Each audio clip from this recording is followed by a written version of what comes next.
세상의 유혹과 시험으로 주님과 멀어졌다면 이 시간 다시 한번 그리스도의 복음으로 우리의 영이 거듭나기를 기도드립니다.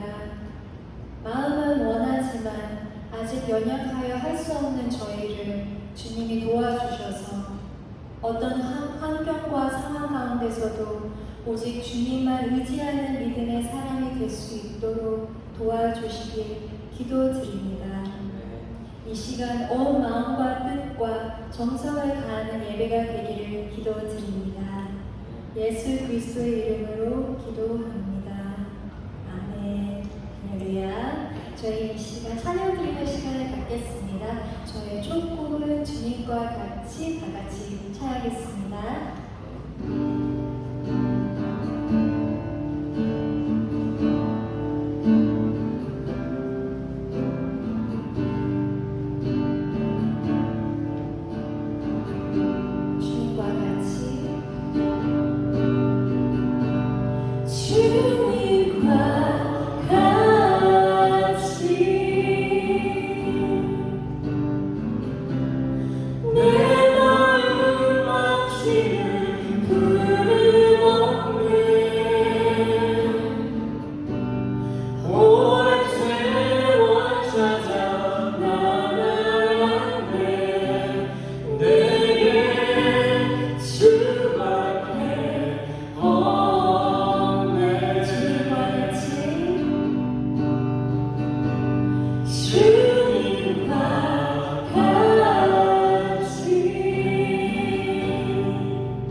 같이 오 주여 나의 마음이 찬양했습니다. 다 같이 박수 치면서 찬양했습니다.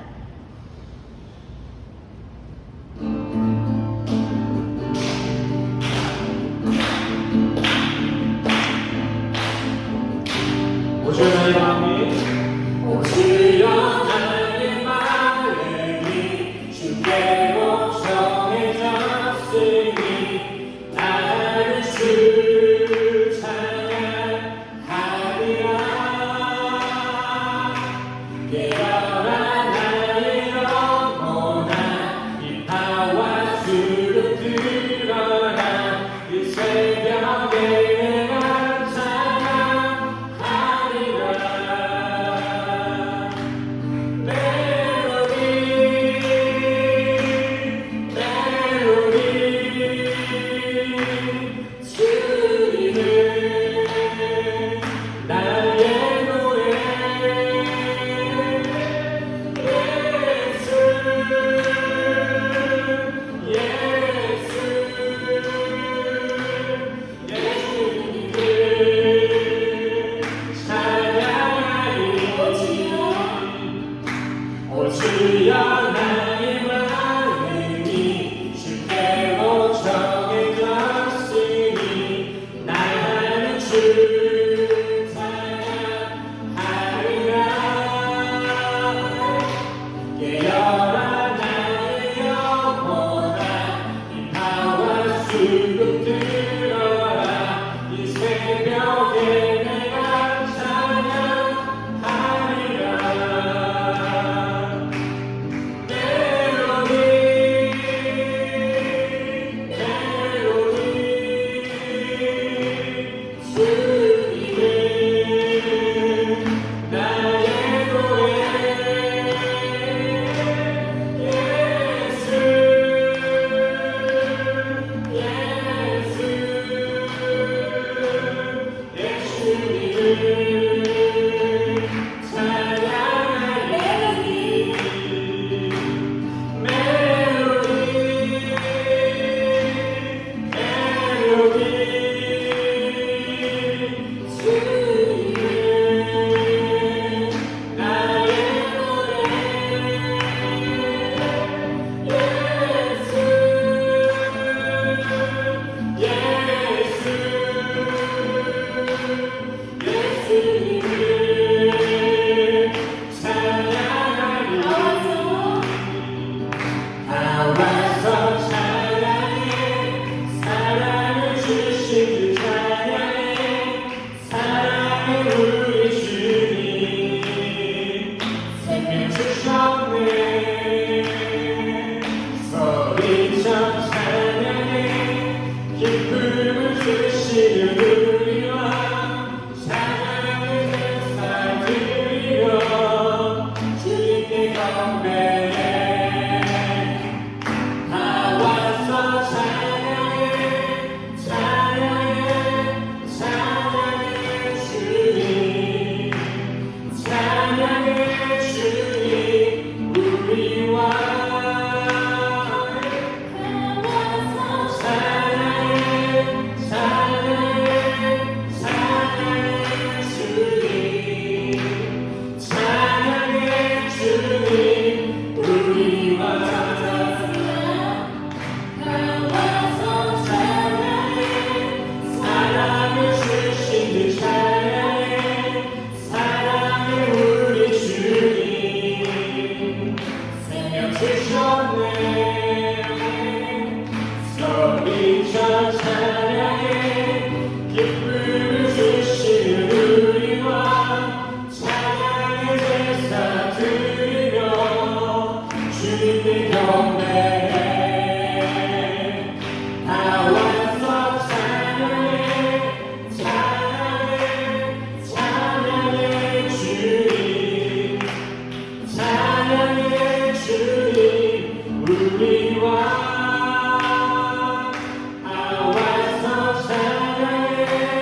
영이신 성령이 오셨네. 성령이 오셨네. 성령이 오셨네. 내 주에 보내신 성령이 오셨네.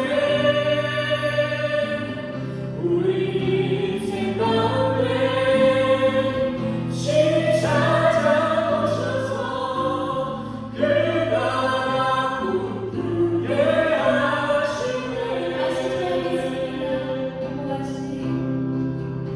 무엇이 좋지 않네. 기쁜 한숨 내쉴 때 그런 풍경 보시며 간식하는 분이네. 고와 같이 너희를 버려두지 않으니 내가 너희와 영원히 함께하리라. 성령이 오셨네. 성령이 오셨네. 성령이 오셨네. 내 주에 보내신 성령이 오셨네. 우리 인생 가운데 신이 찾아오셔서 그 나라 꿈꾸게 하시네. 성령이 오셨네. 성령이 오셨네. 내 주에 보내신 성령이 오셨네. 우리 인생 가운데 신이 찾아오셔서 그 나라 꿈꾸게 하시네. 그 나라 꿈꾸게 하시네.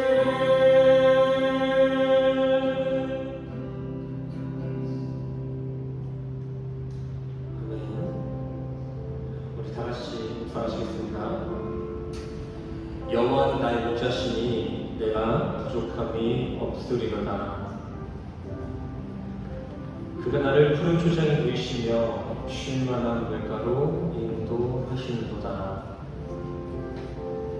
내 영혼을 소생시키시고 자기 이름을 위하여 의의 길로 인도하시는도다.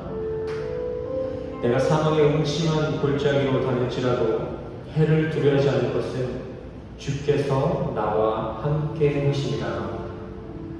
주의 지팡이와 막대기가 나를 안위하시나이다.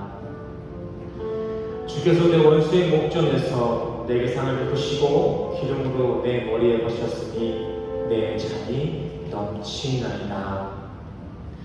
나의 평생의 선하심과 인자하심이 정녕 나를 따르리니 내가 여호와의 집에 영원히 거하리로다. 아멘. 우리 시간 다 같이 일어나셔서 사도신경으로 신앙 고백하며 마치겠습니다. 사도신경 함께 고백하시겠습니다.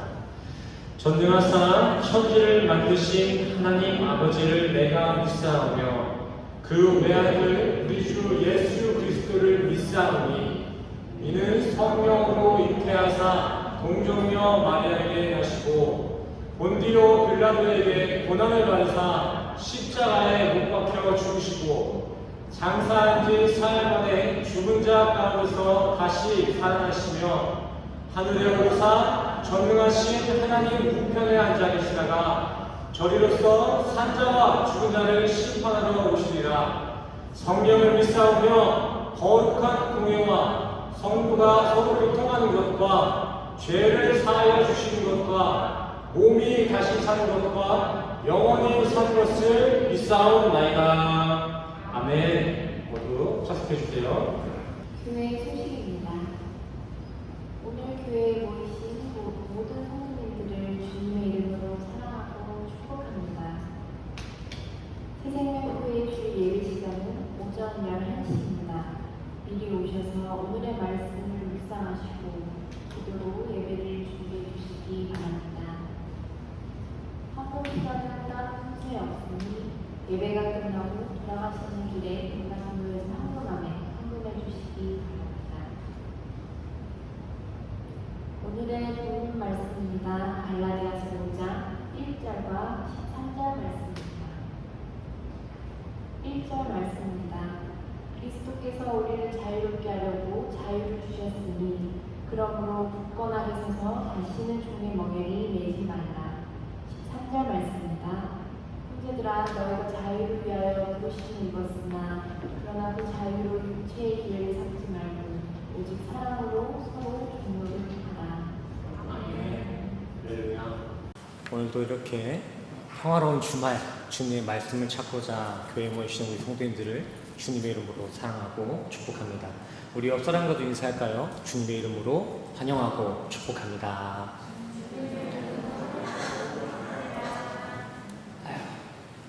반가운 얼굴들이 있네요. 간만에 보니까 너무 반갑고 좋습니다. 이렇게 또 매주 느끼는 바이지만 이렇게 평화로운 주말, 주일날 어디 놀러 가지도 않으시고 이렇게 예배 자리에 나오는 것만큼 귀한 성도의 고백은 없다고 생각이 됩니다. 일주일을 정말 바쁘고 빡빡하게 사는 우리 현대인들에게 단 하루뿐인 주말은 참 금과 같을 텐데 이 주일을 말씀으로 채우고 예배로서 분별한다는 건 참 귀한 모습이에요. 성도님들의 이러한 열심의 참여들의 모습은 인간은 저의 눈에도 이렇게 아름답게 비춰지는데 이 예배를 받으시는 하나님은 얼마나 우리 생명 공동체를 기쁘게 보실지 참 기대가 됩니다. 분명 하나님의 눈은 주일을 거룩히 구별하는 우리 성도님들을 최고의 자녀로서 여길 줄 믿습니다. 정말 하나님 아버지께 가장 효자되고 효녀된 도리는 이렇게 예배 자리를 통해 하나님을 자주 찾고 깊이 사모하는 것입니다. 이렇게 예배 참여하는 것, 예배 자리에 있는 것, 이것이 하나님을 가장 기쁘게 하는 효자 노릇이에요. 이건 나이가 좀 지긋하게 계신 노부모님들도 마찬가지잖아요. 우리 인간들도 돈 많이 벌고 바쁘게 살면서 용돈이나 가끔 몇 번 보내는 그러한 자제들보다 때때에 맞게 집에 찾아와 얼굴을 비추고 자주 연락드리는 그런 자식들에게 더 큰 기쁨을 느낍니다. 하나님도 그렇습니다. 풍성한 헌금이나 성실히 사회생활하고 구조활동하는 것, 그러한 행위도 하나님께서 기뻐하는 일이 될 수도 있겠지만 그러나 하나님은 자신의 임재가 드러나고 있는 이 예배 자리에 나와 말씀을 찾고 기도하는 우리 성도들의 신앙생활을 가장 기뻐하십니다. 시편 69편도 한번 보시겠습니다. 시편 69편 30절 보시면은 하나님께서는 황소를 드림보다 예배를 더 기뻐하세요. 황소. 그 당시에 황소는 재물적인 가치로도 어마어마한 가치를 갖고 있었지만 이 황소를 제물로 드리는 그 과정, 그 열심 또한 어마어마했습니다. 그냥 황소를 불에 태우는 게 황소를 제물로 드린 것이 아니라 황소를 흠 하나 없이 이렇게 다친 거 하나 없이 정결하게 키워내는 것뿐만이 아니라 그 정결한 소를 또 다듬어내는 그 과정은 어마어마했습니다. 그 열심, 그 제물의 가치보다 더 기쁘게 받는 것이 근데 예배라는 것이죠. 단언컨대 하나님의 입장에 있어서 이런 성경 말씀을 보아하니 이 성경 말씀을 봐서 우리가 알 수 있다시피 하나님의 입장에 있어서 최고의 효녀는 이 예배자입니다. 예배자. 오늘 이 예배 자리에 모이신 우리 성도님들이 하나님 앞에 가장 기쁨 받는 예배자라는 것입니다. 허나 예배를 통해서 하나님으로부터 가장 큰 혜택을 받는 그 수혜자 또한 우리 예배자들입니다. 우리가 하나님께 큰 기쁨이 되기도 하지만 우리도 이 예배를 통해서 하나님께 가장 큰 혜택을 받는 수혜자예요. 왜냐하면 오늘 이 주일 하루를 안식일로서 구별한다는 것은 분명 하나님의 영광을 의미하는 것이 맞지만 되려 우리의 영 또한 이 예배를 통해 진정한 쉼을 누릴 수 있기 때문에 오늘 예배의 가장 큰 수혜자는 우리 성도들입니다. 그래서 사실 오늘 주일 이 예배 자리는 우리 성도들에게 참 복되고 귀한 자리예요. 오늘 이 자리에 나오신 것은 성도인들의 열심보다는 성도인들이 감사를 고백해야 되는 귀한 자리입니다. 우리 인간이란 것은 영과 육, 이렇게 두 존재가 공존하는 전인격적인 존재이기 때문에 육의 필요뿐만이 아니라 영의 필요까지 골고루 잘 채워져야만이 비로소 인간다운 삶을 열명할 수 있습니다. 그냥 이 육체, 이 몸뚱이 하나만 잘 먹이고 잘 재우고 잘 닦아준다고 해서 그거 잘 사는 인생은 아닙니다. 전인격적인 우리 인간의 존재로는 이 육의 관리뿐만이 아니라 영의 양식도 잘 먹어야 되고 영의 안식도 잘 취해줘야만이 우리 인간은 인간다운 삶을 살 수 있다는 것입니다. 잘 먹고 잘 사는 재벌들의 삶을 보세요. 유명 연예인들의 삶을 보세요. 그들은 남부러울 것 없는 윤택한 삶을 살면서도 높은 빈도로 자살을 기도합니다. 왜 잘 먹고 잘 사는데 죽으려고 할까요? 세상 영광은 모두 다 가지고 있으면서 왜 없는 사람과 동일한 자살을 기도할까요? 왜? 부족한 것도 없는데. 그들의 자살 동기는 사건적인 측면에서 여러 가지 사인으로 그 원인이 규명되고 있지만 결국 그들을 죽음으로 몰아넣은 자살 동기는 모두 영적인 부재에서 시작됩니다.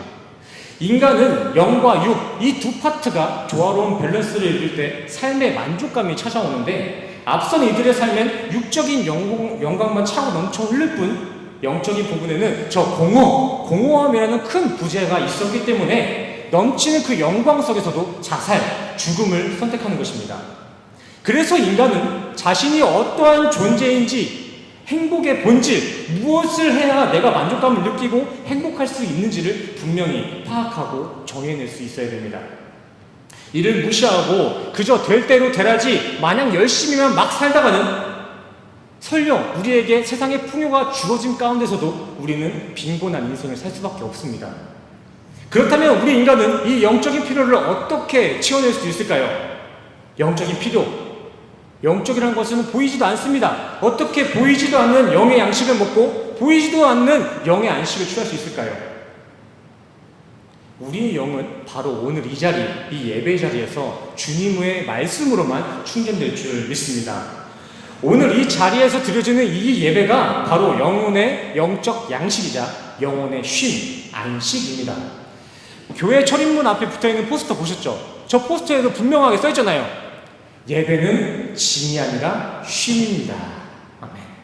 우리의 영은 육과는 달리 해외여행을 가고 마사지를 받는다고 이렇게 영의 안식이 주어지는 것이 아닙니다. 우리의 영은 예배 자리에 나올 때만 진정한 쉼을 누리게 됩니다.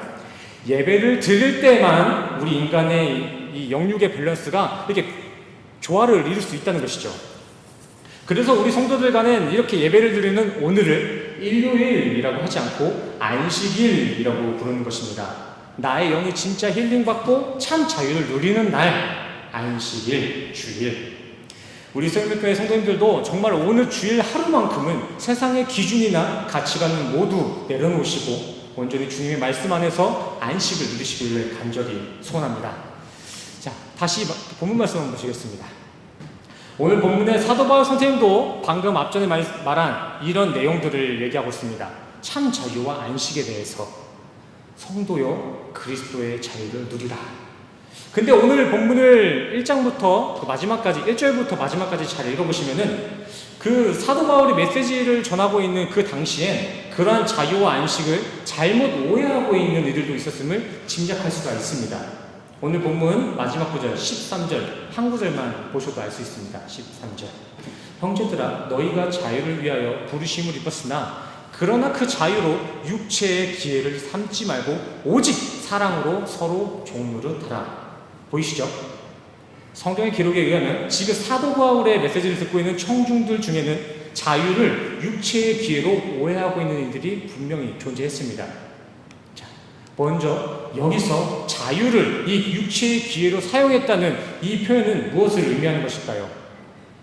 이 육체의 기회에 대해서는 17절에 바울이 정확하게 기록하고 있습니다. 육체의 소욕은 성령을 거스리고 성령은 육체를 거스르나니 이 둘이 서로 대적함으로 너희가 원하는 것을 하지 못하게 하려 함이라. 아멘. 17절에 따르면 이렇게 육체의 소욕이라는 표현은 성령을 거스르고 성령을 대적하는 것을 의미하고 있습니다. 본문 19절과 21절에는 아예 육체의 일에 대해서 구체적으로 기록을 하고 있습니다. 중요한 부분이니까 좀 길어도 제가 읽어나가겠습니다. 눈으로 따라와 주세요. 육체의 일은 분명하니 곧 음행과 더러운 것과 호색과 우상 숭배와 주술과 원수 맺는 것과 분쟁과 시기와 분냉과 당짓는 것과 분열함과 이단과 투기와 술 취함과 방탕함과 또 그와 같은 것들이라. 전에 너희에게 경계한 것 같이 경계하노니 이런 일을 하는 자는 하나님의 나라를 유업으로 받지 못할 것이고. 아멘. 원어 해석을 천주에서 정리해보자면 13절 말씀은 사도 바울이 은혜를 설교한 당시 깨끗이 그 닦여지기 이전 이때 상수 볼게요.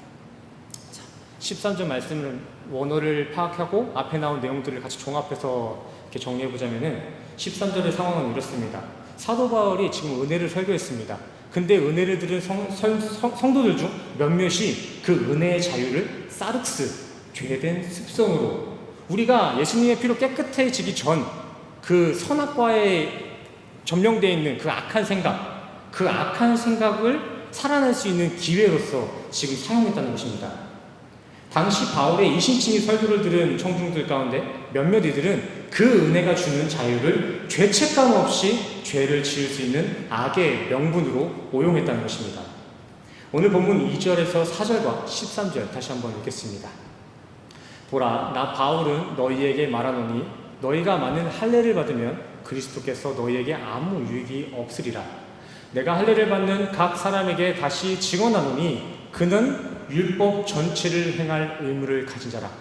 율법 안에서 의롭다함을 얻으려 하는 너희는 그리스도에게 끊어지고 은혜에서 떨어진 자로다. 13절 형제들아, 너희가 자유를 위하여 부르심을 입었으나 그러나 그 자유로 육체의 길을 삼지 말고 오직 사랑으로 종로를 달아. 사도 바울은 갈라디아 교회를 향해 이제 우리 인간은 수백 가지의 율법 지킴이 아닌 하나님의 은혜인 십자가만으로도 구원을 받을 수 있다는 이신칭의의 설교를 했습니다. 우리 인간의 구원은 어떠한 행위가 아니라 은혜로만 이루어진다는 이 진리를 설교했다는 거예요. 근데 이 설교를 들은 청중들 중 우매한 몇몇 사람들은 여전히 율법을 구원의 키로 고집하고 있었고, 또 몇몇 이들은 이보다 더 과간입니다. 또 몇몇 이들은 율법으로부터의 자유를 방종으로 오해하기도 했습니다. 은혜를 설교했더니 은혜만으로는 구원에 부족합니다 라고 이렇게 율법을 끝까지 놓지 않는 이들과 은혜를 세상의 마음대로 살아도 되는 방종의 키로 착각하는 이들이 있었다는 것이죠. 같은 은혜를 설교했는데 누구는 그 은혜로 율법주의자가 되었고 누구는 그 은혜로 구원파의 신앙을 갖게 되었다는 거예요. 저는 이번 설교를 준비하면서 오늘 본문 구절을 다시 한번 깊이 묵상한 가운데 정말 이 성경 말씀이라는 것은 단순한 인간들의 삶을 기록해내는 역사물이 아니라 하나님의 계시가 맞구나라는 것을 확신했습니다. 이건 단순한 역사적인 기록물이 아니라 전 세대 우리 인간들을 향한 하나님의 메시지라는 것을 확신했다고요. 우리 교회들의 지금 현재 모습들을 한번 되돌아보시길 바랍니다. 현 시대에 들어와서도 많은 설교자들이 초대교회 때의 바울과 동일한 그 은혜를 설교합니다. 똑같이. 그리고 또 그 은혜 설교를 들은 현 시대 성도들 간에서도 초대교회 때와 마찬가지로 그 은혜를 방종으로 이끌어가는 이들이 있고 또 그 은혜만으로는 구원의 확신을 갖지 못하겠다는 율법주의 신앙이들이 파생되고 있습니다. 그때나 지금이나 다를 거 하나 없이 동일한 은혜 설교를 듣고도 누군가는 그 자유를 육체의 소욕으로서 그 자유를 가지고 성령을 대적하는 데 사용하고 있다는 것입니다. 이렇게 수천 년 전 기독교 역사나 현 시대 우리 기독교 역사는 평행 이론을 달리고 있습니다. 그 말은 즉슨 현 시대 기독교인들 가운데서도 2000년 전 그 당시 성경에 기록된 것 같이 심판받아 영생에 거할 자와 저주에 던져질 이들이 나눠진다는 것입니다. 천국과 지옥의 심판은 단순히 이 성경에 나오는 판타지 얘기가 아니라 정말 우리가 장차 마주할 모두의 현실이라는 거예요. 지금 이 자리 우리가 살아가는 이웃 중에서도 이웃뿐만이 아니라 나 또한도 천국에 갈 수도 있고 지옥에 갈 수도 있다는 것이죠. 이 시간 각자 자신의 신앙을 한번 진지하게 고민해 봤으면 좋겠습니다. 한번 점검해 보세요. 나는 정말 은혜를 잘 알고 있는지, 자유를 잘 파악하고 있는지, 나 또한 자유를 육체의 기회로 삼고 있진 않았는지 한번 진지하게 생각해 볼 필요가 있습니다. 성경 속에 나와 있는 그 우매한 자들만 우리가 정죄할 게 아니라 나는 그러지 않았나? 나는 똑바로 그 그 자유를 누리고 있었나? 한번 고민해 볼 필요가 있다는 것이죠. 사도 바울은 오늘 본문 말씀 뒤편 25절에서 이러한 고백도 남기고 있습니다. 만일 우리가 성령으로 살면 또한 성령으로 행할지니 헛된 영광을 구하여 서로 노엽게 하거나 서로 투기하지 말지니라. 아멘. 진정 십자가 은혜를 품은 성도에겐 그 심령 안에는 하나님의 영이신 성령이 거하게 되는데, 그러한 성령을 품은 성도의 삶은 성령에 기초된 삶을 살게 되어 있다는 것입니다. 이해를 위해서 이렇게 한번 상상해 보시기 바랍니다. 임신한 임산부를 한번 머릿속에 그려보세요. 자, 임산부가 있죠. 뱃속에 아이가 생기게 되면 그 임산부 몸에는 수많은 변화가 일어납니다. 당연히 피지컬적인 변화도 많이 일어나지만 생활적인 측면에서도 많은 변화를 맞이하게 됩니다. 가벼운 예로 새우를 좋아하던 사람이 아이가 생긴과 동시에 새우 냄새도 못 맡는 경우도 있고요. 또 생전에 먹지도 않던 딸기를 아이가 생기니까 막 먹고 싶고 막 시도 때도 없는 경우도 있습니다. 이거 왜 이러는 걸까요? 남편 괴롭히려고? 임신했다고? 그렇지 않습니다. 내 안에 존재하고 있는 아이가 새우를 멀리하고 딸기를 찾고 있기 때문입니다. 물론 이게 과학적이다라고 할 수 없어요. 비과학적이다라는 주장도 있습니다. 하지만 정황상 이거 맞는 말이잖아요. 그쵸, 어머님들? 제가 직접 임신을 안 해봐서 잘 모르겠지만 어머니들 다 동의해 주셨습니다. 아기가 먹자고 땡기니까 싫었던 것도 즐기고 좋았던 것도 멀리하는 거 맞잖아요. 또 이 이외에도 임산부의 생활 측면에서 극명하게 드러나는 대표적인 변화 반응 중 하나는 금주와 금연입니다. 임산부에게 굳이 누가 흡연이나 음주를 강요하지 않아도 산모 스스로가 금주와 금연에 들어갑니다. 이거 왜 그럴까요? 금주와 금연은 내 안에 있는 아이에게 좋을 거 하나도 없으니까, 해를 끼치니까요.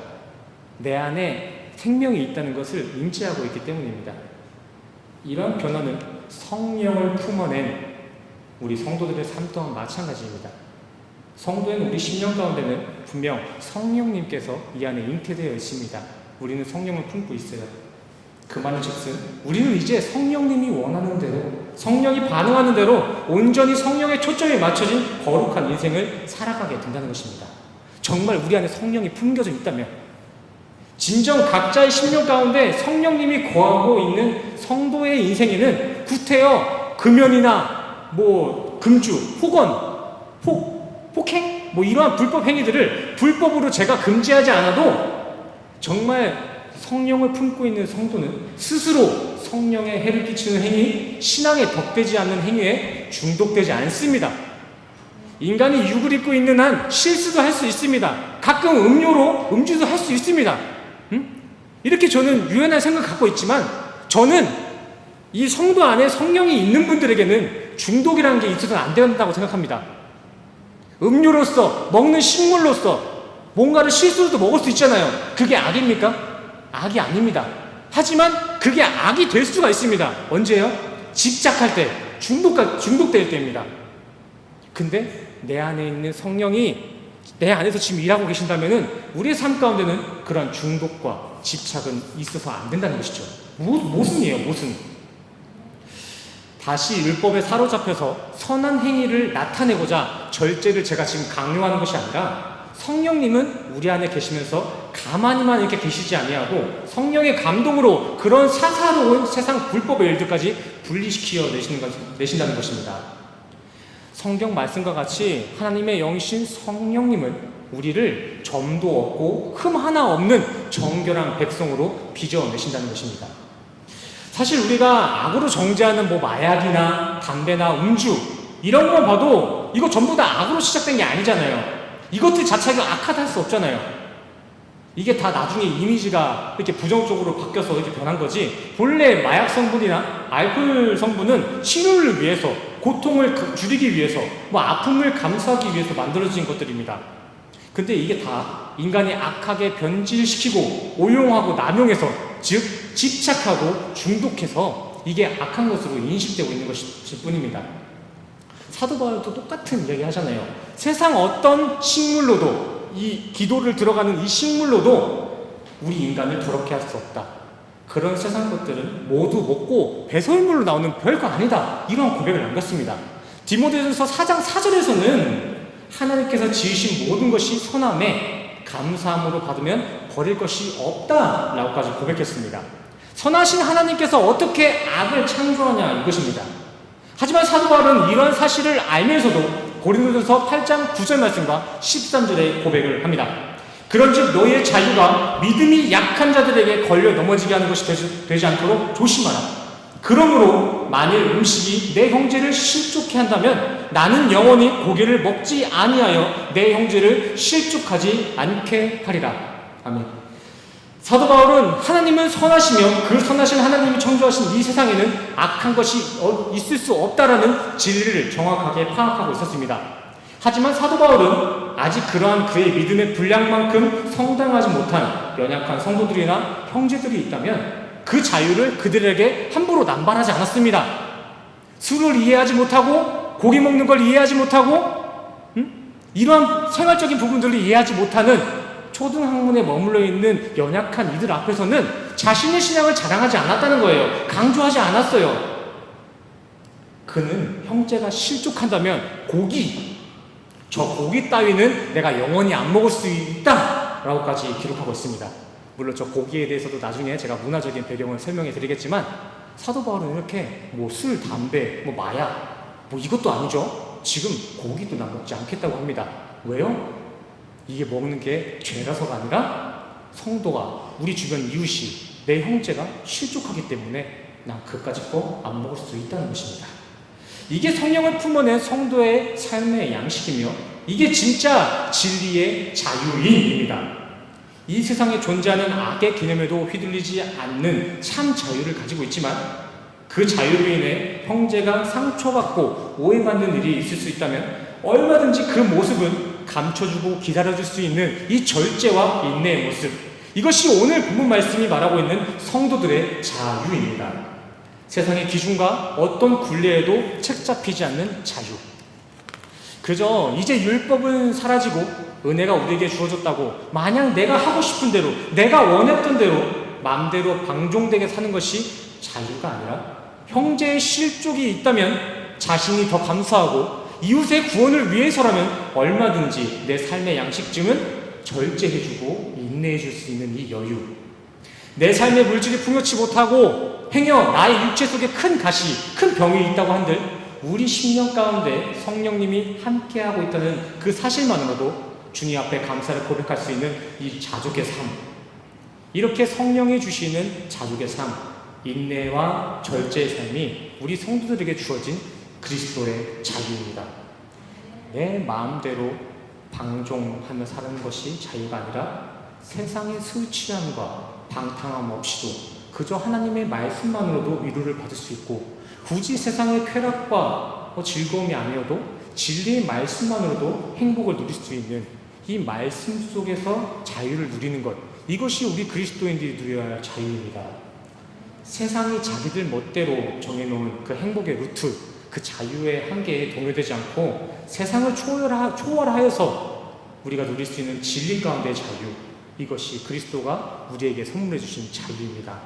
자유를 방종으로 너무 제한해 두지 마세요. 그거는 자유의 극한 일부입니다. 우리는 그 이상의 자유를 선물 받았어요. 우리가 선물 받은 그 자유를 온전히 누리셨으면 좋겠습니다. 또한 우리 안에 계시고 우리가 품고 있는 성령님은 하나님의 영이시며 그 하나님은 곧 요한복음 1장 1절 하나님은 곧 말씀이십니다. 이 말은 즉슨 진정 성령을 품어낸 성도들의 삶은 성령님과 같은 속성인 말씀의 자리에 한 걸음 한 걸음 더 가까이 다가가게 된다는 것입니다.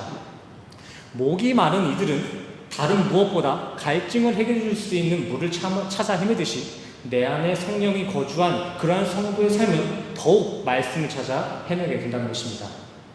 성령님은 결코 자신이 거하고 있는 우리 성도들의 인생의 발걸음을 술집이나 사창가로 향하게 하지 않습니다. 디모데전서 5장 6절에서는요, 그런 향락에 빠진 이들은 살았으나 죽으니다 라고 기록하고 있습니다. 하나님의 눈으로 봤을 땐 그렇게 거룩을 언급하면서 삶은 그렇게 사는 사람들을 지금 시체로 바라보고 있다는 것이죠. 성령님은 결코 방종의 멸망의 자리에 우리 성도들을 인도하지 않습니다. 그러니까 교회 이름을 들먹이고 은혜의 구원을 운운하면서 세상 막 사는 것은 정말 신앙의 모순입니다. 잘못됐습니다. 그것은. 에베소서 5장에 사도 바울도 얘기합니다. 그러한 방종은 은혜가 아니다. 진리를 알았으면 좀 진리대로 좀 살아라. 하나님의 사역을 운운하며 방자한 삶을 사는 것은 사형에 달하는 성령 해방죄이며, 베드로전서 2장 16절에 베드로는 그렇게 자유를 방종되게 사용하는 것은 결국 멸망을 부를 것이다 라는 기록을 하고 있습니다. 성령님은 결코 세상 쾌락이 아닌 말씀이 있는 이 교회 공동체를 더 사모하게 하시고요, 이 교회에 우리 성도들의 발걸음을 인도하게 하시며 돈 많은 권력가들이 아니라 연약한 이들에게 우리의 마음을 쏟아내게 하십니다. 그래서 성도들의 삶에는 누구의 강요 하나 없음에도 불구하고 자연스레 구제가 일어나고 자연스레 봉사가 일어나는 것이고 헌신으로서 우리의 삶이 채워지는 것입니다. 누가 강요하지 않아도 성령이 그러한 속성을 갖고 있기 때문에 내가 성령 가운데 살면은 그러한 선한 모습들은 자연스레 이루어진다는 것이죠. 그림자와 같다고 생각하시면 됩니다. 그림자. 이러한 선행이 구원의 조건이어서도 아니고 율법을 지키고자도 아니라 성령의 인도하심을 받아 그 인도하신 대로 살다 보니 그러한 성도의 선한 삶의 양식은 지킴으로써의 차원이 아닌 자연스러운 순리의 모습으로 우리의 삶에 증거될 수밖에 없다는 것입니다. 오늘 본문의 22절도 한번 보시길 바랍니다. 이것이 성령과 동행한 성도의 삶에 맺혀지게 되는 열매입니다. 보이시죠? 우리 안에 우리 성도 한 사람 한 사람이 우리 안에 그 홀리 스피릿, 성령을 품고 있다면은 저 열매가 우리 삶 가운데 자연스럽게 맺혀지게 된다는 것이죠. 지난번에 함께 교제했던 포도나무 이야기 아시죠? 우리가 별 대단한 이렇게 농작법이 있어서가 아니라 그저 포도나무에 우리가 접붙임 받으면 포도나무의 열매를 맺을 수 있듯이 우리의 인생이 성령과 접붙임이 되면은 우리 인생 가운데는 저 성령의 열매가 맺혀질 수밖에 없다는 것이죠. 우리 같이 읽어볼까요? 성령의 열매 22절부터 24절까지 함께 읽겠습니다. 시작. 오직 성령의 열매는 사랑과 희락과 화평과 오래 참음과 자비와 양성과 충성과 온유와 절제니 이 같은 것을 금지할 법이 없느니라. 24절 중요합니다. 시작. 그리스도 예수의 사람들은 육체와 함께 그 정욕과 탐심을 십자가에 못 박았느니라. 아멘. 그리스도 예수의 사람들은, 진짜 성도들은, 진짜 예수 만난 사람들, 진짜 우리 안에 성령이 거한 그 성도의 삶 가운데서는 이전의 모습들은 모두 십자가에 못 박혀 사라졌다는 것입니다. 그리고 우리의 삶 가운데는 성령의 열매가 차차 하나하나 두각을 드러낼 것입니다. 우리 수도교회 성도님들의 가지에는 그 세상의 열매가 아니라 이러한 성령의 열매가 가득 풍성히 맺혀지기를 간절히 소원합니다. 우리 마지막으로 요한복음 8장 22절과 36절 한번 읽어보겠습니다. 제가 읽겠습니다. 그러므로 예수께서 자기를 믿은 유대인들에게 이르시되 너희가 내 말에 거하면 참으로 내 제자가 되고 진리를 알지니 진리가 너희를 자유롭게 하리라. 36절. 그러므로 아들이 너희를 자유롭게 하면 너희가 참으로 자유로우리라. 아멘. 위의 말씀과 같이 진리를 아는 것이 우리 인간의 참된 자유이며 예수 그리스도가 우리의 참된 자유이십니다. 우리 세상교회 성도님들에게는 세상의 거짓된 방종의 자유가 아닌 십자가로서 증명되어진 예수 그리스도의 자유함이 가득 흘러넘치기를 간절히 소원합니다. 정말 우리 세상교회 성도들의 삶에는 사랑과 희락과 화평, 오래 참은 자비, 양선, 충성, 온유, 절제와 같은 이 성령의 거룩한 열매들만이 가득 맺혀지기를 간절히 소원합니다. 아멘. 할렐루야. 함께 기도하며 찬양하는 시간을 갖기를 원합니다. 내가 주인 삼은이라는 찬양입니다. 내가 이제껏 무엇을 주인 삼고 있었는지 그러한 이전의 모습을 다시 되돌이켜보고 다시 한번 주님 앞에 나아간다는 마음을 가지고 도전의 고백을 가지고 우리 시간 찬양하며 기도하는 시간 갖겠습니다. 먼저 찬양으로 주님 앞에 나아가겠습니다.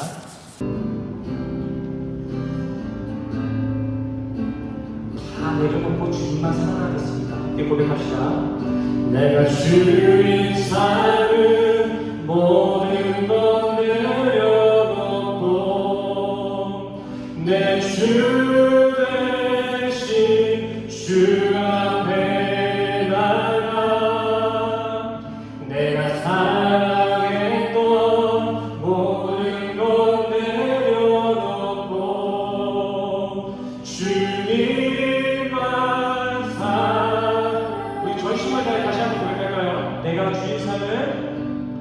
내가 주인 삼은 모든 것 내려놓고 내 주 대신 주 앞에 나가 내가 사랑했던 모든 것 내려놓고 주님만 사랑해. 함께 고백합시다. 주 사랑 거친 풍랑에도 깊은 바다처럼 나를 잠잠케 해. 주 사랑 내 영혼의 완성 그 사랑 위에 서리. 주 사랑 거친 풍랑에도 깊은 바다처럼 나를 잠잠케 해. 주 사랑 내 영혼의 반석 그 사랑 위에 우리 이름을 가지고 기도하는 시간 갖겠습니다. 함께 기도하시겠습니다.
우리 목소리로 고백할까요? 주 사랑 주 사랑 거친 풍랑에도 깊은 바다처럼 나를 잠잠케 해. 주 사랑 내 영혼의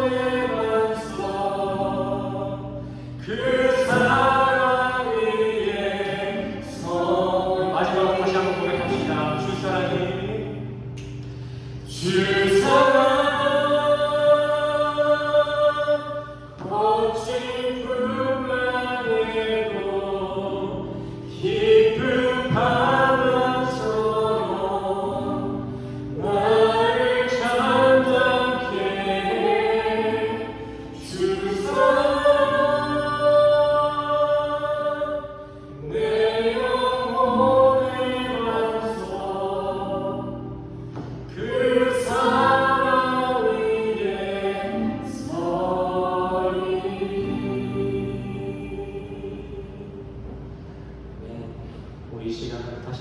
축복하기 원합니다.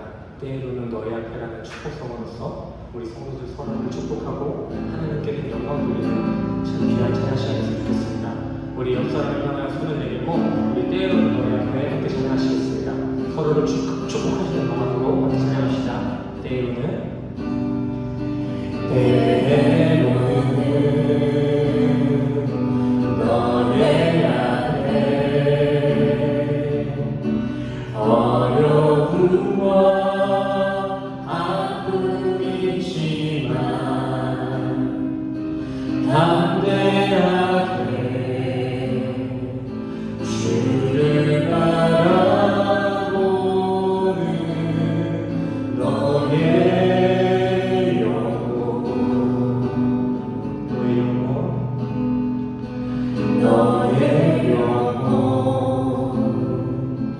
우리 볼 때 얼마나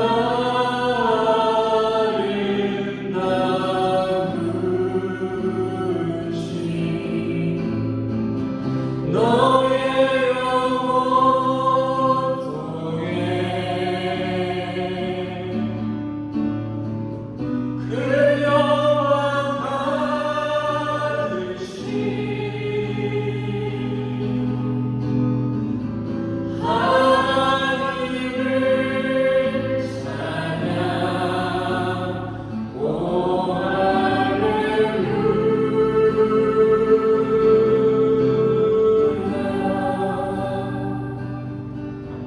기도하시겠습니다.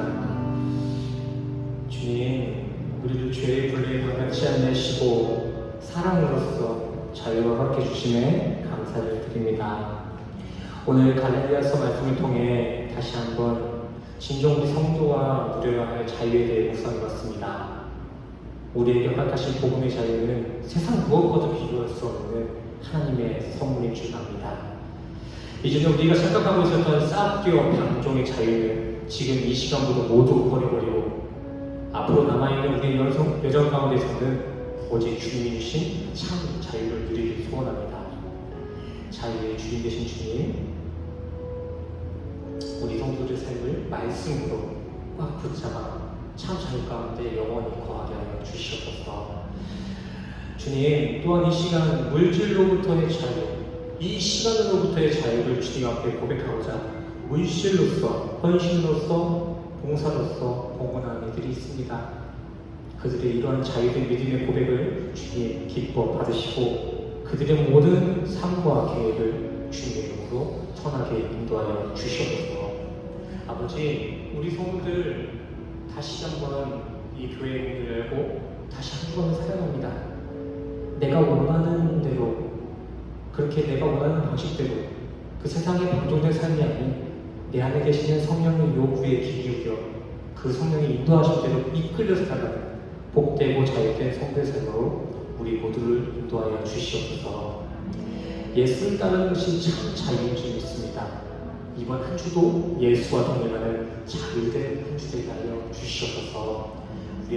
우리의 한 주와 함께 하신 성령님께 감사드리며 예수 그리스도의 이름으로 간절히 기도드렸습니다. 할렐루야. 우리 시간 다 같이 가슴에 손을 얹으시고 함께 축도하며 나아가시겠습니다. 함께 축도하시겠습니다. 지금 우리 주 예수 그리스도의 은혜와 십자가에서 확증하신 주님의 사랑과 하나님의 영이신 성령님의 교통하심이 자유를 위해 이 자리에 모이신 우리 모든 성도들의 모임을 위해 지금부터 영원까지 그 영원까지 함께 하시기를 간절히 축원합니다.